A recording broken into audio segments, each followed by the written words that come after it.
Hi everybody, this is Cathy from Cathy's Creative Crafts and More. Welcome back to our channel. So today I am coming along with our loaded envelope.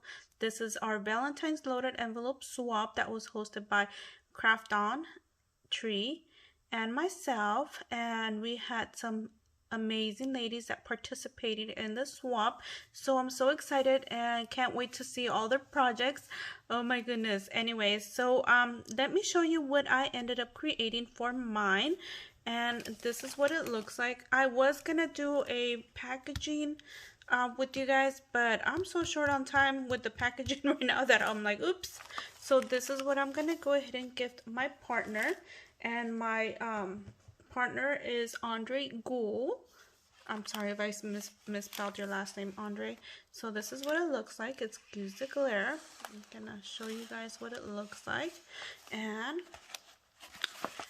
how cute. This was a last minute item add-on, and oh my gosh, I thought it came out so adorable. Oh, so adorable. So anyways, so I went ahead and made some bows. You know, sometimes you forget what to add on a loaded envelope or as embellishments, and there's so many things to add on, and I was just blank, totally blank. Went ahead and gifting her these stickers, and then I did make these embellishments right here. There you go. You guys see? Oh, aren't they cute? And then I made her some rosettes.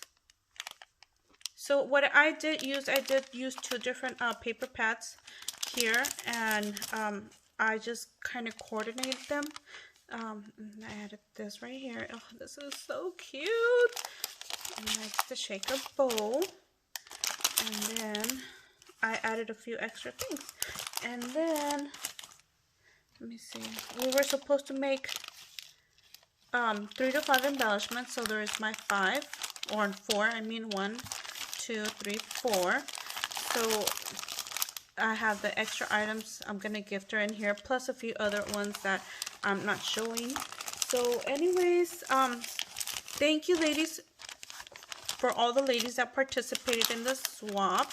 I'm so happy we had a great outcome, and like I said, I can't wait to see everybody's creations and see what everybody created. And hopefully everybody enjoyed this. It was basically a blind swap. Nobody knew who was their partner until after their projects were done. And I know some of us were like last minute procrastinators, myself and a few others. But we all got it done. And like I said, it was trying to create something with the mind of not knowing for who, but something that you enjoyed making. And yeah, anyways, thank you everybody for taking the time to watch, and don't forget to go over to all these others ladies and see what they created, and I will link all the ladies down on the description below. Please go over, show them some love and support. And thank you everybody for taking the time to watch, and we'll see you guys on our next video. And ladies, thank you again for participating. I am so excited. I hope we could do this again next year. And again, we'll see you guys on our next video. Bye for now.